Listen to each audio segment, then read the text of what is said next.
Ibu bapak, saudara-saudariku yang dikasihi oleh Tuhan, Shalom. Selamat berjumpa kembali dalam Renungan Harian Katolik Paroki Tomang, Jakarta. Hari ini hari Jumat, tanggal 26 Juli tahun 2024. Tema renungan kita hari ini adalah kaum yang beruntung. Ibu bapak, saudara-saudariku yang dikasihi oleh Tuhan, sebagaimana biasanya kalau umat mau menerima pemberkatan nikah, maka ada dua persyaratan. Yang pertama, dia harus mengikuti kursus persiapan perkawinan atau KPP. Dan yang kedua, mereka berdua harus menghadap Romo untuk menjalani penyelidikan kanonik. Ini dua syarat yang jelas harus dijalani oleh pasangan-pasangan yang mau menerima pemberkatan nikah.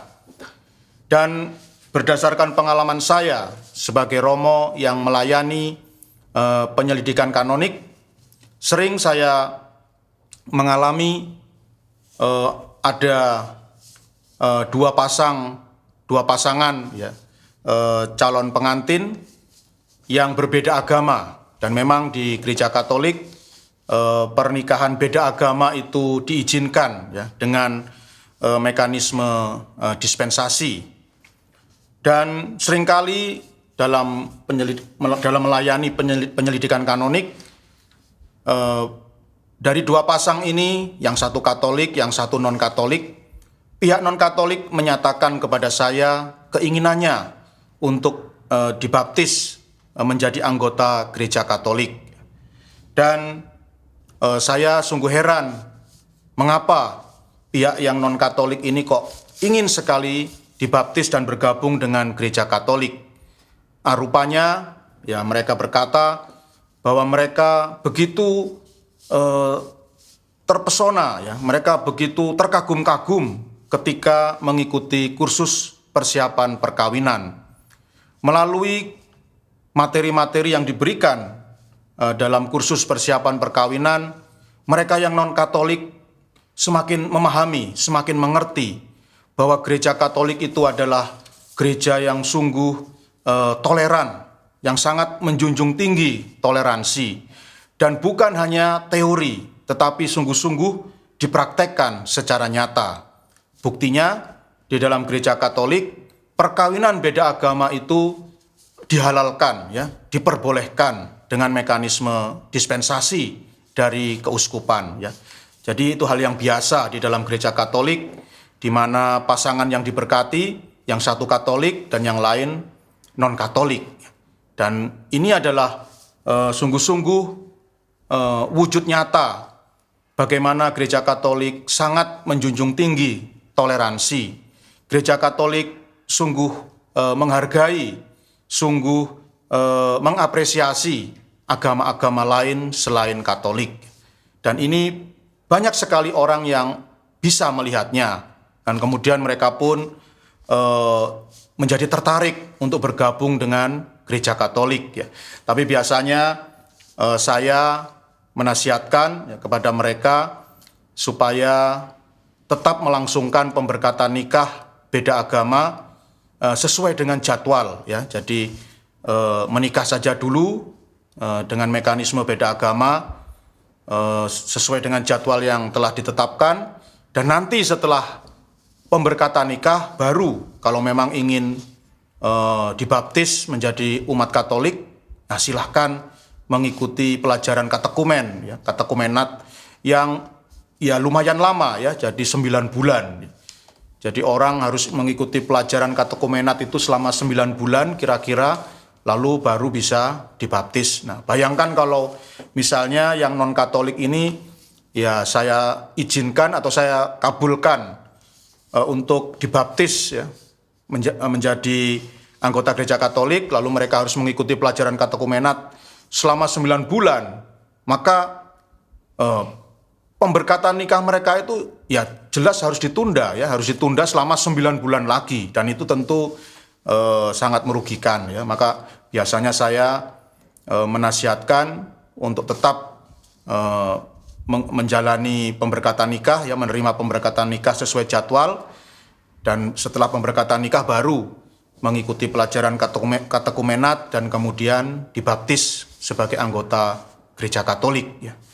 Dan sungguh luar biasa Ibu Bapak, saudara-saudariku yang dikasihi oleh Tuhan, bahwa banyak sekali ya orang yang akhirnya jatuh hati kepada ajaran Kristiani dan kemudian timbul keinginan untuk menjadi pengikut Kristus. Nah, itu pengalaman yang boleh saya sharingkan selama menjadi pelayan penyelidikan kanonik selama ini.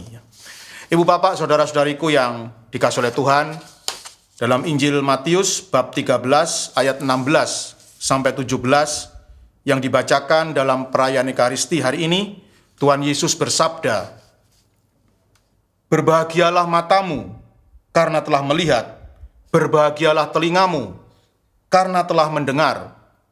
Sebab aku berkata kepadamu, banyak nabi dan orang benar ingin melihat apa yang kamu lihat, tetapi tidak melihatnya, dan ingin mendengar apa yang kamu dengar, tetapi tidak mendengarnya."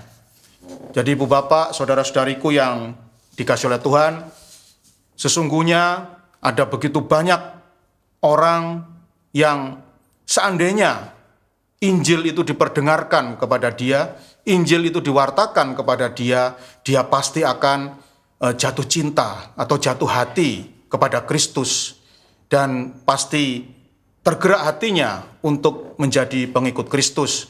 Namun sayangnya kesempatan untuk mendengarkan warta Injil itu tidak ada. Seperti halnya ketika saya dulu bertugas di Kalimantan, nah, ketika saya masuk ke pedalaman, ke daerah-daerah pedalaman di hutan-hutan Kalimantan itu, banyak sekali orang Dayak yang sama sekali belum pernah mendengarkan warta Injil, menerima pewartaan Injil. Dan begitu Injil itu diwartakan kepada mereka, baik melalui kata-kata, melalui perbuatan, ya, dengan pelayanan kesehatan, dengan pelayanan pendidikan, begitu mudahnya mereka kemudian datang ke gereja Katolik, kemudian minta dibaptis untuk bisa bergabung dengan gereja Katolik. Ya. Banyak sekali orang-orang seperti ini yang mereka tidak bisa disalahkan, ya, karena mereka memang tidak ada pewartaan Injil yang sampai pada mata mereka, pada telinga mereka, sehingga akhirnya mereka sampai mati, ya, tidak pernah mengenal Kristus, sampai mati tidak punya kesempatan untuk mendengar nama Yesus dan mengenalnya secara pribadi, dan akhirnya mereka pun sampai mati tidak berhasil menjadi pengikut Kristus karena memang pewartaan itu tidak sampai ke telinga mereka. Dan bagaimana dengan kita, Ibu Bapak, saudara-saudari yang terkasih? Sesungguhnya kita ini adalah kaum yang sangat beruntung. Ya. Kita sejak kecil sudah dibaptis menjadi pengikut Kristus. Ya. Orang tua kita, bapak ibu kita, papa mama kita, ya, papi mami kita sudah menjadi Katolik. Kemudian ketika kita lahir, baru umur beberapa hari oleh orang tua kita sudah dibawa ke gereja Katolik untuk dibaptis.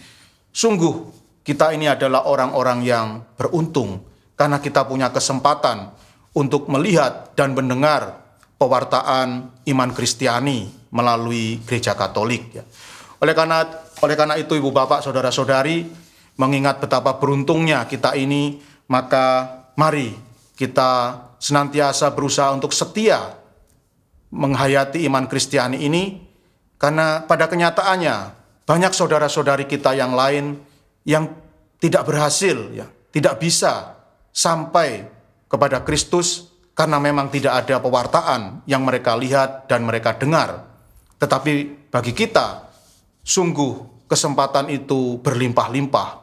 Setiap hari kita bisa pergi ke gereja untuk merayakan perayaan Ekaristi, dan setiap hari Injil diperdengarkan kepada kita, dan iman kita dari hari ke hari semakin diperkuat. Oleh karena itu, marilah Kita semua adalah orang-orang yang beruntung. Mari kita jaga iman kita dan mari kita selalu setia untuk berpegang akan iman kepada Kristus, dan semoga hidup kita selalu dipenuhi dengan sukacita dan kegembiraan. Tuhan memberkati.